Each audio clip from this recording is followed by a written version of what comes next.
My mother cut me off for making her real daughter insecure. Then my stepfather said, "Stop outshining the family." They banned me from every event and skipped my wedding when I refused to keep it quiet. Now they're begging to reconnect, but only if I apologize for ruining everything. Hey, Reddit. My name is Emily, and I'm 29 years old. I wish I could say I come from a loving, supportive family, the kind that claps loudest at your graduations, that cries with you in tough moments, that toasts you at your wedding like you're the brightest light in the room. But that's not my family. That's never been my family. When I was 9, my mother married my stepfather, Rick. And with him came his biological daughter, Harper, who was 7 at the time. From the outside, we looked like a happy blended family. On the inside, though, I always felt like a guest in my own home. Harper was treated like a treasure, delicate, precious, never wrong. I was the one who had to compromise, had to adjust, had to be careful not to make Harper feel left out or worse, inferior. It started with small things. If I got a better grade, I was told to tone it down so Harper wouldn't feel bad. If I got a solo in the school choir, I had to act like it wasn't a big deal, especially if Harper didn't get one. When I made the honor roll 3 years in a row, my mother actually told me to stop bringing the certificates home because it made Harper feel unaccomplished. I was 13. I used to think maybe I was imagining it, that maybe I was being sensitive, but the pattern kept repeating. Every time I succeeded, I got less love, not more. My stepfather would constantly make comments like, "You don't have to outshine everyone all the time," or worse. "This family doesn't need a star. It needs a team player." It only got worse when we grew older. I got into an Ivy League college. Harper dropped out of community college in her semester. I landed a 6-figure job by the time I was 26.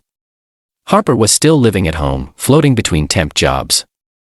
My parents, and yes, I still sometimes called them that out of habit, started pulling away more and more. They stopped inviting me to things. Holiday dinners always had an excuse.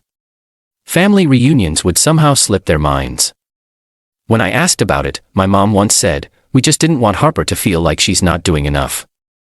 I didn't even know how to respond. I spent the next year in therapy, trying to untangle what it meant to be deliberately excluded for simply existing, for achieving, for being proud of myself. Then I met Chris, the man who would become my husband. He's everything they never were. Supportive. Kind. He celebrates every one of mine like it's his own. When we got engaged, I thought foolishly that maybe, just maybe, this would be the event that brought my family back around. I called my mom to tell her.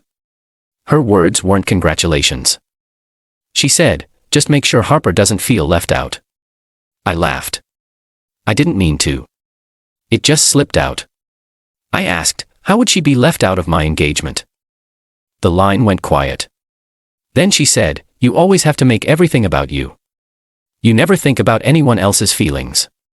I cried after that call, but I still sent out invitations.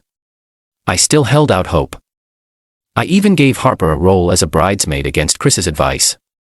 I just didn't want to give them another excuse to say I was the problem. They never RSVP'd. No texts. No calls. My mother's number eventually stopped ringing altogether. A month before the wedding, my aunt, the only person in the family who still talked to me, let it slip. They were planning a family vacation to Hawaii, the exact same week as my wedding. I stared at the message for so long it blurred. It wasn't just that they weren't coming. They were celebrating without me. They had chosen Harper's need to feel equal over showing up for my biggest day. When I posted wedding photos on social media, I captioned one of them, "Grateful to have created my own family today." Blood doesn't always mean love. That's when all hell broke loose. I got a text from Rick. It said that was cruel. "You're trying to paint us as villains. You know Harper didn't feel comfortable attending. You should have been more considerate." My own mother followed up with a long, scathing message about how I embarrassed the family, how I made everything about myself, and how I clearly didn't understand the pain I've caused Harper all these years. She said she was done, that I was no longer welcome in their lives unless I issued a public apology and removed the wedding photos from Facebook. I didn't respond. Instead, I printed that text. I framed it. It sits in my home office as a reminder that silence is not always peace. Sometimes, it's the boundary you finally dare to draw. It's been 10 months since the wedding. I've had my anniversary without a word from my mother. I didn't get a birthday message. They didn't even send a Christmas card, but you know what I did get? A LinkedIn notification. Harper had finally started her own business, and my mother tagged me in the comments. She wrote, "So proud of both my girls. One is a rising entrepreneur, and the other is too busy being famous for victimhood." Chris wanted me to report the comment. I didn't. I just blocked her. Last week, though, I got a message from Harper herself. She said she was sorry, that maybe things had gone too far, that Mom wanted to talk again, that she was willing to move past everything, but only if I could acknowledge how my constant achievements made her feel invisible growing up. I stared at that message for hours. Then I replied, "Harper, I'm sorry you felt invisible, but I will never apologize for working hard, for dreaming big, or for refusing to dim myself to make others comfortable. I spent 2 decades being punished for shining. That ends now." She hasn't replied since. And yet 2 days ago, my mother emailed me. The subject line was just, "Let's talk." Inside, she wrote that she missed me, that Rick wanted to see me, that maybe we could all reconnect, but she hoped I'd be willing to apologize and admit I'd blown things out of proportion. I closed the laptop. There was a time I would have jumped at that chance, but that version of me is gone. The one who begged for crumbs. The one who tried to shrink herself for people who only ever saw her as a threat. Now I'm just wondering how far they'll go when they realize I'm not coming back on their terms. It's been 2 months since my mother emailed me. I never responded. I thought maybe she'd give up after the silence, that she'd retreat back into her bubble of denial, tell herself I was the problem and that she'd done her best. But, no, this time was different because for the time in her life, she didn't have the power anymore, and it was driving her mad. The next wave came quietly through people she thought I'd still listen to. A cousin messaged me on Instagram, then an old family friend who hadn't said 5 words to me since high school popped up on LinkedIn. All of them said the same thing in different fonts. "Your mom misses you. Life's too short. Don't let this be permanent." Permanent. They said it like I hadn't already spent years grieving a mother who wasn't really mine anymore. Like, I hadn't cried into my pillow on Christmas Eve while watching other people post matching pajama photos with their families. Like, I hadn't sat in my car outside their house one Thanksgiving. Yes. I actually did that just to see if they were really all there pretending I didn't exist. And they were laughing together. While I was nothing more than a name, they didn't say out loud. Still, a small part of me was tempted. That's the cruel magic of family trauma. Even when you know they're toxic, your inner child still wants their approval, still wants to believe they'll change. They'll show up. They'll say sorry. Chris saw it in my face one night. I was sitting on the couch, laptop open, rereading the same email from my mom over and over like it might suddenly rearrange itself into something resembling love.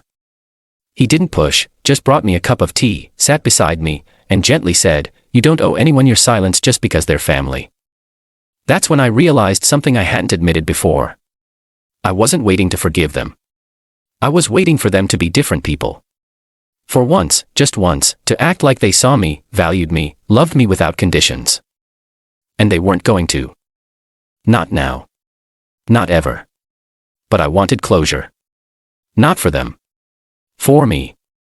So I wrote a letter. I didn't send it. I'm not sure I ever will, but writing it felt like cracking open a window in a room that had been suffocating me for years. Mom, I used to think love meant compromise. That being a good daughter meant never shining too bright, never winning too loudly, never asking for too much. I thought if I just stayed quiet and humble and helpful, maybe you'd see me. Maybe you'd finally be proud of me. But I was never your priority, not once. Your version of love always came with strings. I was only safe in your affection when I didn't challenge Harper's comfort. I was punished every time I stood out because you took her insecurities and handed them to me like they were my responsibility to carry, and I carried them for years. I shrunk myself, not out of modesty, but survival. I learned to celebrate in silence, to hurt without making noise, to never ever ask, why not me? But I'm done. I've built a life without your permission. I've healed wounds you never even acknowledged. I married the men of my dreams and surrounded myself with people who cheer for me, not because they have to, but because they genuinely love me.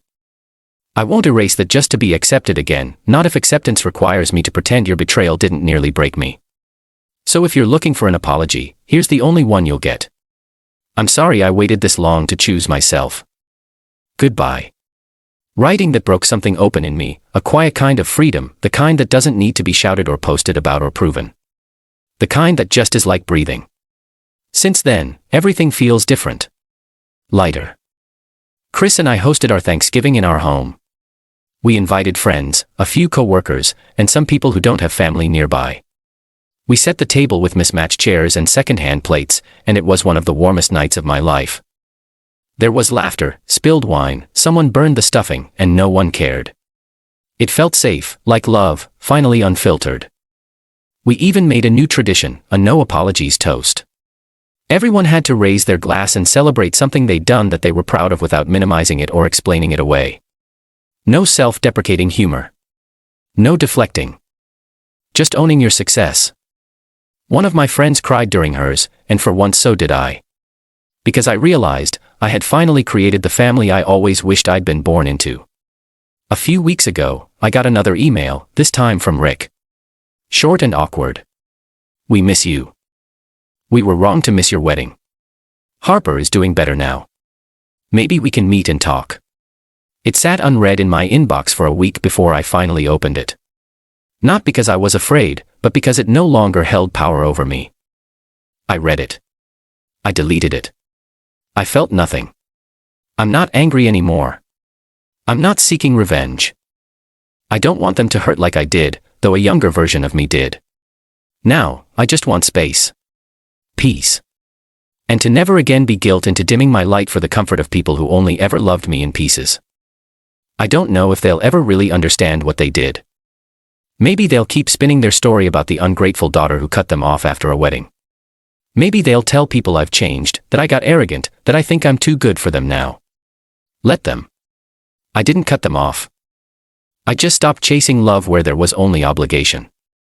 I stopped bleeding myself dry for the illusion of family. I stopped apologizing for being whole. I have no regrets. And if that makes me the villain in their version of events, I'll wear it proudly because I'm finally living mine.